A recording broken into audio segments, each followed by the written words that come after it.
Allahumma arhamna bil Qur'an.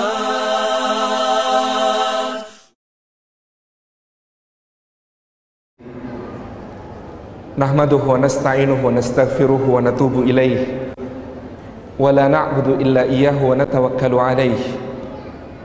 Allahumma fasalli wa sallim wa barik ala sayyidina Muhammad wa ala alihi wa sahbihi wa man tabi'ahum bi ihsanin ila yaumina hadza wa ba'di.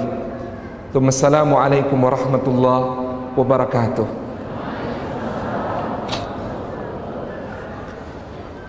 Puji syukur kehadirat Allah Subhanahu wa ta'ala. Semoga setiap langkah yang kita tempuh menuju masjid yang mulia ini, tiap tapaknya menggugurkan dosa kita, meninggikan derajat kita di sisi Allah Subhanahu wa ta'ala, dan mempermudah jalan kita semua menuju ke surga. Dan mudah-mudahan duduk kita semua termasuk taman di antara taman-taman surga, tempat Allah Subhanahu wa ta'ala mencurahkan rahmatnya, menaungkan sayap-sayap malaikatnya, menurunkan sakinah ke dalam hati kita, dan menyebut-nyebut kita semua dengan bangga pada makhluk-makhluk mulia yang ada di sisinya. Dua nikmat yang senantiasa kita berharap mengecapnya di sepanjang hidup kita adalah nikmat berjumpa Allah dan nikmat berjumpa orang-orang saleh. Hari ini berbahagia sekali kami bermuajahah dengan antum semua, para ahlullah, keluarganya Allah Subhanahu wa ta'ala, yang menjadikan Al-Quran terjaga oleh lisannya, terkhatamkan setiap bulannya. Maka Al-Quran itulah yang akan menjaga kita di dalam hal-hal yang diridhai oleh Allah Subhanahu wa ta'ala. Wabil khusus takdim kami dengan doa yang tidak putus-putus, semoga Allah panjangkan umur dan berikan kepada kita manfaat luas atas ilmunya, guru kita semua Syekh Dr. Mustafa Umar, juga guru kita semua Ustadz Abdul Samad LCMA. Semoga Allah senantiasa menjaga keduanya dan menjadikan berkah berlimpah-limpah, berlapis-lapis atas kita semua dengan ilmu-ilmu beliau. Juga Al-Ah Al-Karim Ricky Adrinaldi yang telah membuat cemburu kita semua dengan berada di dalam barisan orang-orang yang disebut oleh Nabi sallallahu alaihi wasallam, man sanna fil islami sunnatan hasanah, seseorang yang kemudian telah mensunnahkan di dalam Islam ini, menghidupkan kembali sunnah kebaikan secara berkomunitas, berjamaah, dengan menghimpun kita untuk bisa saling menguatkan di dalam menghatamkan Al-Quran melalui komunitas One Day One Juz. Semoga Allah senantiasa tetapkan pahala bagi beliau yang mengamalkan, dan pahala setiap orang yang ber-One Day One Juz sampai hari kiamat berlimpah-limpah dicurahkan juga kepada beliau. Allahumma amin. Bapak Ibu yang dirahmati oleh Allah Subhanahu wa ta'ala, Dia Azza wa Jalla berfirman, huwa alladhi ba'atha fil ummiyina rasulan minhum yatslu alaihim ayatihi wa yuzakkihim wa yu'allimuhumul kitaba wal hikmah wa in kanu min qablu lafi dhalalin mubin. Sadaqallahul azim. Dia, Allah Subhanahu wa ta'ala, adalah zat yang membangkitkan di kalangan kaum yang ummi, kaum yang memilih untuk tidak membaca dan tidak menulis pada saat itu, disebabkan mereka mengira membaca dan menulis adalah tanda tidak terlalu pandai. Jadi membaca dan menulis itu bagi orang Quraisy tanda agak bodoh. Ini ukuran kepandaian berkembang dari zaman ke zaman, ayahanda dan ibunda sekalian. Dulu yang dianggap pandai adalah orang yang sekali menyimak syair maka bisa menghafal beribu-ribu baitnya. Dulu yang dianggap pandai adalah orang yang secara spontan melihat satu keadaan bisa langsung mensifatinya dengan menyusun bait-bait syair yang mengalir tumpah ruah dari lisannya. Itu disebut pandai. Adapun kalau harus membaca dan menulis dulu, sebentar saya tulis dulu, sebentar saya susun dulu pakai tulisan, atau menghafalnya sebentar saya keluarkan catatan hafalan saya dulu. Orang-orang yang semacam itu dianggap orang-orang tidak cerdas. Maka yang diagungkan oleh masyarakat Quraisy ketika itu, di pasar ukaz mereka, di festival mereka, setiap tahun adalah orang-orang yang seperti Lubaid, Zuhair bin Abi Salma, orang-orang yang kemudian dalam sekali melihat keadaan langsung berunte-unte syair dengan rajas, hajas, majas yang sangat indah keluar dari lisannya. Demikian pula orang yang kemudian sekali mendengar, simak, dia menghafal, mengutip penyair dari berabad-abad sebelum dia lahir.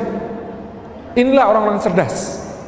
Inilah bangsa yang ummi, yang lalu karena membaca dan menulis itu dianggap aib, maka banyak orang memilih untuk tidak membaca dan tidak menulis, padahal mereka itu bukan orang-orang kecerdasan kelas pertama.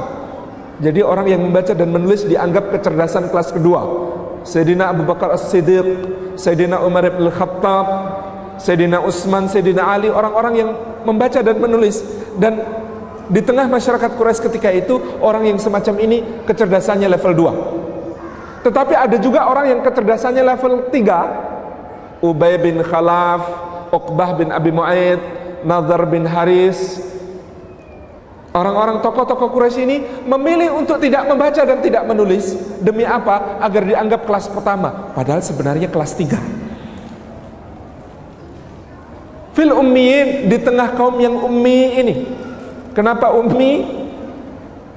Karena mereka kaum yang disifati sebagaimana orang-orang yang tertinggal di berbagai peradaban yang lain, yaitu kaum ibu. Karena mereka adalah penduduk Ummul Qura, negeri Makkah. Allah Subhanahu wa ta'ala justru bangkitkan di tengah mereka yang sama sekali tidak menghargai baca dan tulis ini, rasulan, seorang rasul, minhum, dari kalangan mereka sendiri. Untuk apa? Yatslu alaihim ayatih. Pertama-tama mentilawahkan untuk mereka, menuturkan untuk mereka, membacakan untuk mereka ayat-ayatnya Allah Subhanahu wa ta'ala. Tentu saja hadirnya Rasulullah sallallahu alaihi wa alihi wa sahbihi wasallam juga Allah karuniakan sebagai kemuliaan bagi Ibrahim alaihi salam yang dulu berdoa, Rabbana wa ba'ats fihim rasulam minhum yatslu alaihim ayatik wa yuallimuhumul kitaba wal hikmah wa yuzakkihim. Ibrahim berdoa sebab dia tinggikan dasar-dasar Ka'bah bersama putranya. Dia berdoa memohon kepada Allah, ya Allah, Rabb kami, pencipta kami, pemelihara kami, pemberi rizki kami, pengatur segala urusan kami, pemilik kami, penguasa kami, peminta tanggung jawab kami, wahai Rabb kami, kata Ibrahim. Dan bangkitkan di tengah orang-orang ini, orang-orang yang tinggal di seputaran Ka'bahmu yang mulia, di lembah yang tidak bertanaman ini, seorang rasul dari kalangan mereka sendiri yang akan membacakan untuk mereka ayat-ayatmu, mengajarkan kepada mereka kitab dan hikmah, dan mensucikan mereka.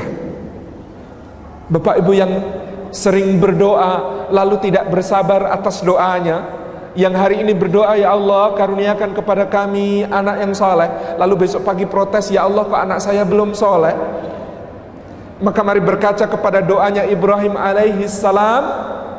Berapa lama doa Ibrahim diijabah? Padahal ketika Ibrahim berdoa meminta kepada Allah, ya Allah utus di kalangan mereka, bangkitkan di kalangan mereka seorang rasul yang akan membimbing mereka ini, Ibrahim membayangkan tidak jauh-jauh Tidak panjang-panjang jarak masanya. Mungkin putranya Ismail atau cucunya Ismail. Ibrahim harapkan untuk jadi rasul pembimbing daerah itu, daerah Ummul Qura di Mekah itu. Tetapi berapa lama Allah mengabulkan dengan munculnya Nabi Muhammad sallallahu alaihi wasallam dari doa Ibrahim itu? Sayyidina Abdullah bin Abbas radhiyallahu anhu mengatakan jarak antara Muhammad dengan Isa alaihissalam 600 tahun. Isa alaihissalam sampai Musa 1200 tahun. Musa alaihissalam sampai Ibrahim alaihissalam 2400 tahun. Maka total jarak di antara mereka adalah 4200 tahun. Jadi doanya Ibrahim alaihissalam baru diijabah Allah 4200 tahun kemudian. Maka kalau kita hari ini berdoa, ya Allah, karuniakan kepada kami anak yang soleh. Besok pagi sudah protes, ya Allah kok anak saya nggak soleh-soleh. Sudah saya doakan. Mari sedikit malu kepada Ibrahim alaihissalam, sebab Allah tidak pernah menyanyiakan doa kita. Sebab Allah subhanahu wa ta'ala tidak pernah menyanyiakan apa yang kita mohon kepadanya. Sebab kata Sayyidina Umar bin Khattab, ketika Allah mengilhamkan seorang hamba untuk berdoa, berarti Allah subhanahu wa ta'ala sudah siapkan karunia itu untuk mereka. Dan kalau apa yang tidak kita minta kepada Allah, Dia tidak pernah alpa mengaruniakannya. Tadi yang disebutkan guru kita Ustaz Mustafa Umar, angin yang menunjukkan, nafas yang segar setiap kali kita bangun. Kita tidak pernah minta. Jarang di antara kita minta, ya Allah, berdoa pagi-pagi, karuniakan kepadaku nafas yang segar, yang lancar. Jarang kita berdoa begitu, kecuali saat asmanya kumat, atau kalau di Riau pas kabut asapnya tebal begitu. Ada tambahan klausul kalau di Riau. Tetapi Allah tidak pernah alpa memberikannya. Maka pada apa yang kita minta, yakinlah bahwa Allah memberi yang lebih baik, lebih agung, lebih mulia daripada permintaan kita itu. Ibrahim mendoakan tanah Makkah. Indonesia tidak didoakan, apalagi Riau, apalagi Jogja. Tidak didoakan oleh Ibrahim untuk mendapatkan seorang rasul yang akan membimbing. Tetapi Allah ketika mengaruniakan atas doa Ibrahim itu, wa ma arsalnaka illa rahmatan lil alamin. Diutusnya Rasulullah menjadi rahmat bukan cuma untuk Makkah, tetapi untuk semesta alam. Ketika Ibrahim berdoa, maka yang dia minta adalah sebagaimana rasul-rasul yang lain yang risalahnya bertahan sampai seumur hidup mereka, begitu mereka wafat digantikan oleh rasul yang lain di umat yang lain pula. Tetapi untuk Muhammad sallallahu alaihi wasallam, risalahnya Allah berlakukan masanya sampai kelak hari kiamat. Di tengah kaum yang ummi ini, Allah subhanahu wa ta'ala membangkitkan seorang rasul yang hari ini ingin kita hidupkan. Salah satu tugasnya yang paling awal yaitu yatslu alaihim ayati, membacakan ayat-ayat Allah ini kepada orang-orang yang mau mendengar ataupun tidak mau mendengarnya. Dengan komunitas One Day One Juice, kita ingin menghidupkan itu untuk mentilawah ayat-ayat Allah ini untuk diri kita dan untuk orang-orang di sekitar kita. Sebab sesungguhnya Al-Quran sebagai mukjizat yang paling agung Allah turunkan kepada Rasulnya sallallahu alaihi wa alihi wasallam, memiliki kekuatan tak terbayangkan untuk mengubah hati manusia, jiwa manusia, meskipun akalnya pada mulanya menolaknya. Tersebut seorang namanya Tufail bin Amru ad-Dawsi. Tufail bin Amru ad-Dawsi adalah kepala kabilah Daus di Yaman, orang yang terkenal dengan kepemimpinannya yang adil, sifatnya yang amanah, akhlaknya yang baik, kedermawannya yang tumpah ruah. Tufail bin Amru ad-Dawsi suatu hari berjalan dari Daus di Yaman menuju ke Makkah dengan niat berhaji secara jahiliyah, sebab dia seorang musyrik ketika itu, penyembah berhala-berhala. Datang ke Makkah untuk menunaikan manasik haji jahiliyahnya. Dia diberi pesan oleh orang-orang Quraisy, "Hei Tufail, jangan sampai engkau bertemu dengan orang yang bernama Muhammad, sebab dia adalah tukang sihir lagi gila. Kalau engkau sampai bertemu dengannya, jangan pernah engkau dengarkan kata-katanya, sebab sungguh kata-katanya sangat beracun. Dia telah membuat terpisah orang-orang Makkah ini berpecah belah. Suami tidak mau lagi berkumpul dengan istrinya, budak tidak lagi mau taat kepada tuannya, dan saudara menjadi bercerai-berai dengan saudaranya gara-gara mengikuti kata-kata Muhammad. Hati-hati, manusia ini manusia berbahaya. Maka Tufail bin Amru ad-Dawsi, lelaki ini bertanya kepada orang-orang yang mana yang namanya Muhammad. Ditunjukkan kepadanya Muhammad, lelaki yang sedang berdiri membaca Al-Quran dalam salatnya di dekat Ka'bah. Kata Tufail bin Amru ad-Dawsi, celaka aku harus tawaf sekarang. Maka dia mengambil kapas, dia gulung kapas itu, dia jejalkan ke dalam lubang telinganya dua-duanya. Aku tidak ingin mendengar kata-kata Muhammad. Lalu dia memulai tawafnya, berjalan perlahan, lalu semakin cepat dan berlari-lari kecil. Dan Allah Subhanahu wa taala melalui tilawah kita, sebagaimana tilawah Rasulullah sallallahu alaihi wasallam di dalam salatnya ini, ketika hendak memberikan hidayah, maka tidak ada yang bisa menolak hidayah tersebut. Pada saat Tufail bin Amru ad-Dawsi berlari-lari kecil di dekat Nabi sallallahu alaihi wasallam, kapasnya jatuh, lepas dari telinganya, kapas itu jatuh. Maka terdengar di telinganya suara Al-Quranul Karim yang merdu dari lisan Rasulnya sallallahu alaihi wasallam, yang menggetarkan dadanya, langsung menghantam akalnya dan membuat dia tidak dapat melanjutkan tawafnya, tertegun, berdiri gemetaran dan akhirnya jatuh berlutut. Lalu dia beringsut-ingsut semakin mendekat kepada Nabi sallallahu alaihi wasallam dengan air mata telah berlinang di pipinya, dan kemudian mengatakan, kata-kata macam apa ini? Kata-kata macam apa ini yang akarnya sangat kokoh dan buahnya sangat manis dan harum? Demi Allah, ini pasti bukan buatan manusia. Demi Allah, ini pasti bukan karangan engkau, wahai Muhammad. Maka terangkanlah kepadaku apa yang Tuhan bawa. Lelaki ini, Tufail bin Amru ad-Dawsi, dalam beberapa hari kemudian menjadi penyimak yang sangat tekun terhadap segala firman yang dituturkan oleh Rasulnya sallallahu alaihi wasallam. Dan dengan bersemangat dia pulang ke Daus, ke negerinya di Yaman. Berjalan dengan penuh semangat, tiba di kampungnya disambut, dielu-elukan oleh orang-orang yang dipimpinnya, dan kemudian dia mengatakan, mohon maaf, sekarang aku bukan lagi pemimpin kalian.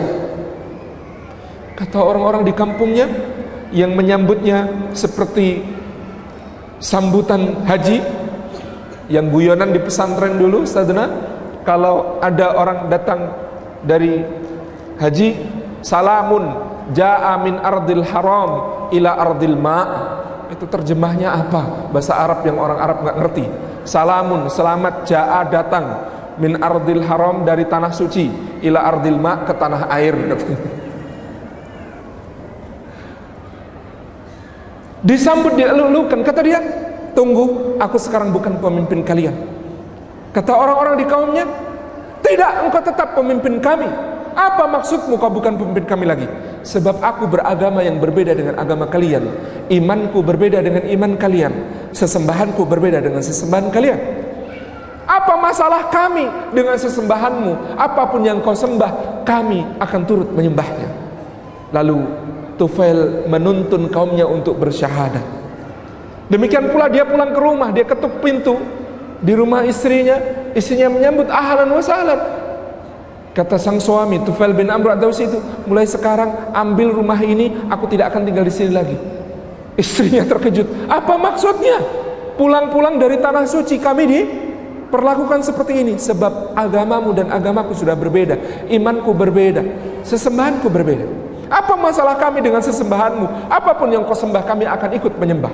Lalu keluarganya dituntun untuk bersyahadat. Maka seluruh kaum itu pada tahun ke-6 Hijriah dibawa oleh Tufail bin Amru ad-Dawsi, 800 keluarga jumlahnya, menghadap Nabi sallallahu alaihi wasallam di dekat Khaybar. Lalu dia titipkan seseorang, anak muda yang ada di situ, yang terlantar di tengah kaumnya. Dia katakan, ya Rasulullah, ambil anak muda ini, siapa tahu dia bermanfaat bagi engkau. Dan ternyata yang dititipkan Tufail bukan cuma bermanfaat bagi Rasulullah SAW, tetapi bermanfaat bagi umat ini. Namanya Abu Hurairah, seorang yang akan membawakan untuk kita beribu-ribu hadis yang saya kira setiap kita membacanya, setiap kali Ustadz Abdul Samad mengkajikannya untuk kita, setiap semua umat Islam ini sampai hari kiamat membaca, mengamalkannya, pahalanya berlimpah-limpah kepada Abu Hurairah, dan pahala Abu Hurairah berlimpah-limpah kepada Tufail bin Amru ad-Dawsi, seorang yang kemudian kapasnya jatuh ketika Al-Quran diperdengarkan. Maka apakah kita berkeberatan untuk memperdengarkan Al-Quran itu di tempat kita menunggu angkutan umum? Apakah kita keberatan memperdengarkan Al-Quran itu di dalam angkutan umum? Apakah kita keberatan memperdengarkan Al-Quran itu di pasar-pasar kita? Apakah kita keberatan memperdengarkan Al-Quran itu di tempat-tempat kita bekerja saat istirahat tiba? Apakah kita keberatan untuk kemudian boleh jadi akan membuka seseorang yang keislamannya akan jauh lebih baik daripada diri kita? Membukakan hidayah bagi seseorang yang boleh jadi keislamannya akan jauh lebih baik daripada kita. Seorang yang semangatnya ketika menemukan hidayah karena mendengar Al-Quran yang kita baca, seperti Tufail bin Amru ad-Dawsi radhiyallahu anhu, yatslu alaihim ayati, tugas Rasul itu. Dan kalau kita ingin menjadi pewarisnya sebagai para da'i adalah mentilawahkan untuk umatnya Al-Quranul Karim, membacakan kepada mereka, menggetarkan hati-hati mereka sampai mereka memiliki kekuatan pemahaman yang sangat kokoh tentang Al-Quran, sehingga hatta satu kata dari Al-Quran telah membuat mereka teguh, kokoh berada di dalam iman. Lelaki itu berkulit hitam, seorang budak berasal dari Habasyah. Pada suatu hari tuannya Umayyah bin Khalaf menarik dia, diseret dari dalam kota keluar ke tengah padang pasir yang pasirnya membara karena terik mentari yang membakar dari atas. Ditindihkan ke atas tubuhnya batu besar, lalu dihantam berulang kali dia dengan cambuk, berulang kali dicambuk, berulang kali dicambuk. Apa yang dia katakan? Ahad, ahad. Apa yang hendak dia katakan sebenarnya? Apakah dia hendak mengatakan saja bahwa Allah itu satu, sesembahan itu satu, bukan berbilang-bilang seperti berhala-berhala orang Quraisy? Al-Alamah Munir Muhammad Al-Ghadban menampilkan satu pembahasan dari seorang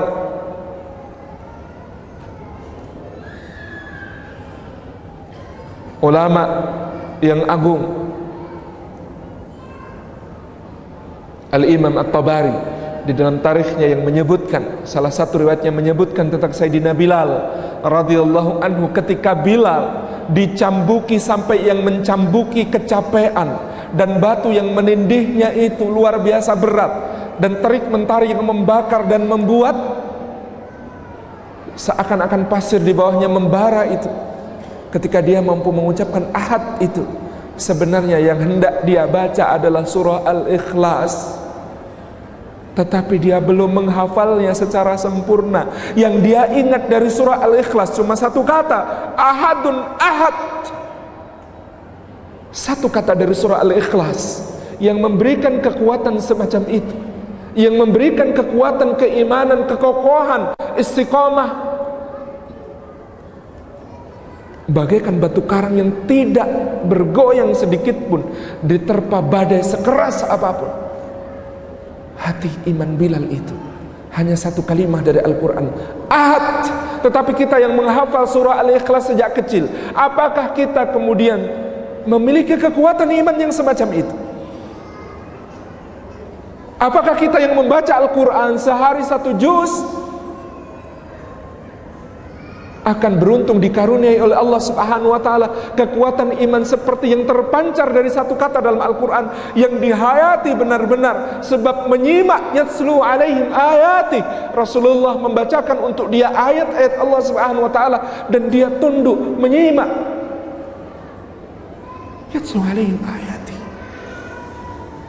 Sebab dengan tilawah ini telah bangkit sebuah umat yang dihina oleh Khasru, Kisra Persia ketika itu, gembala kambing bertelanjang kaki yang memakan bangkai, hari ini hendak mengajarkan kepada kami orang-orang Persia yang peradabannya agung tentang Tuhan. Kata Khasru begitu. Tetapi hanya beberapa saat kemudian pasukan Sa'ad bin Abi Waqqas radhiyallahu anhu menginjakkan kakinya di atas permadani balerung istananya di Madain. Sangat singkat dan mengajarkan kepada mereka apa artinya kesamaan sebagai hamba Allah, mengajarkan kepada mereka persamaan sebagai sesama makhluk Allah yang bertugas untuk beribadah kepadanya. Tidak ada kelebihan orang Arab atas orang Ajam, tidak ada kelebihan orang bangsawan atas jelata, kecuali dengan takwanya.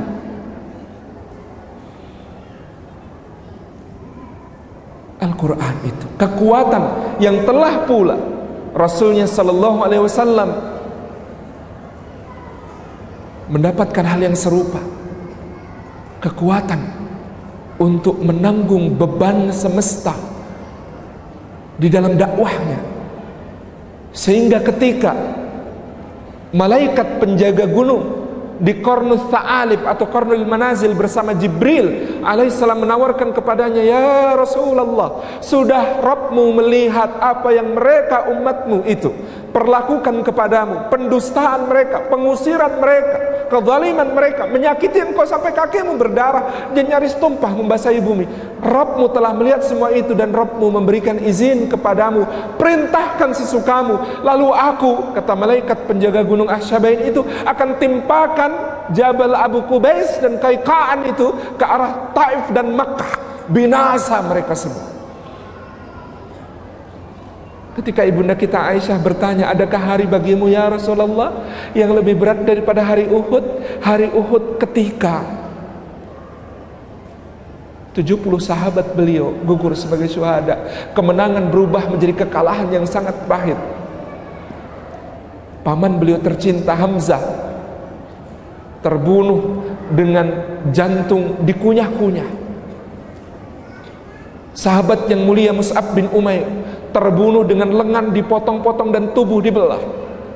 Sahabat yang mulia Abdullah bin Jahsh dibunuh dengan hidung dipotong, telinga dipotong, perut dibedah, isinya dikeluarkan. Rasulullah sendiri 3 rantai besi masuk ke pelipisnya yang Abu Ubaidah ibn Jarrah untuk mengeluarkan cincin itu menggunakan giginya, patah gigi setiap kali dia hendak keluarkan cincin-cincin besi yang menancap pada Rasulullah SAW. Yang Talha bin Ubaidillah harus menjadikan tubuhnya sebagai perisai hidup, sehingga 70 luka, sabetan pedang, tusukan tombak, hunjaman anak panah menghiasi seluruh tubuhnya. 2 jarinya hilang, tempurung lututnya hilang 1.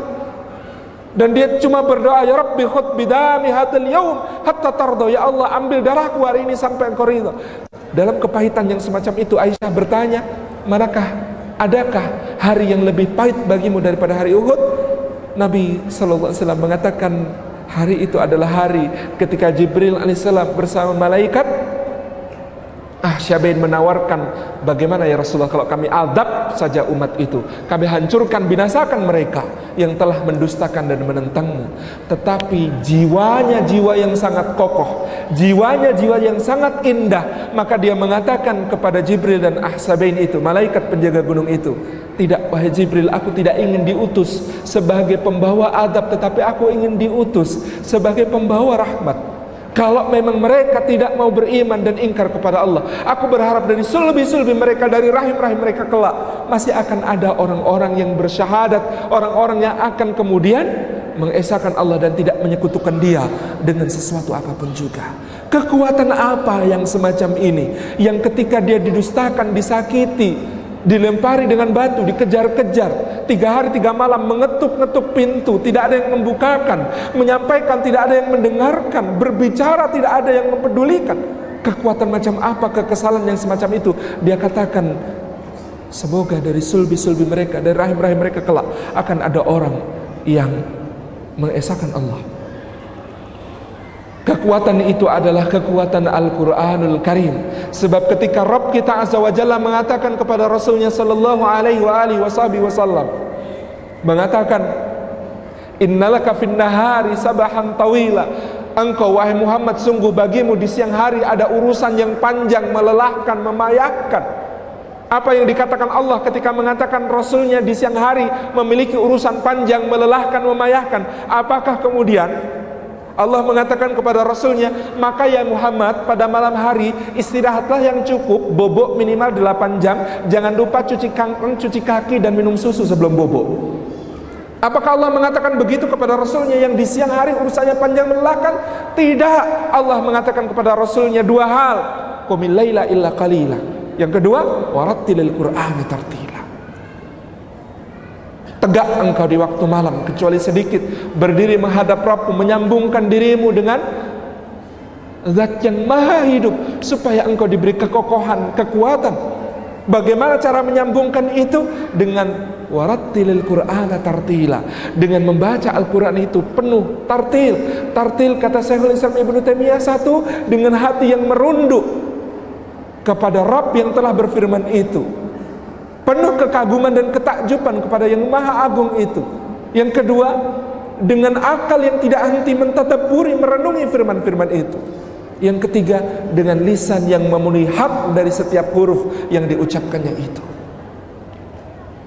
Kekuatan itu, sebab inna sanulqi alaika qaulan tsaqila, kami ingin menurunkan kepadamu sebuah perkataan yang berat. Dakwahnya dakwah yang berat. Seberat apa? Lau anzalna hadzal Qur'ana ala jabalin la ra'aitahu khashi'an mutasaddian min khasyatillah. Kalau kemudian Quran yang turun kepada Rasulullah SAW itu diturunkan kepada gunung, gunung itu pecah berantakan karena takut kepada Allah, maka hati Rasulullah SAW itu harus lebih kokoh daripada gunung. Karena itulah Allah menuntunnya untuk berdiri dan berquran. 2 hal yang menjadi kekuatan beliau. Maka demikian pula sebuah bangsa akan bangkit dengan Al-Quranul Karim.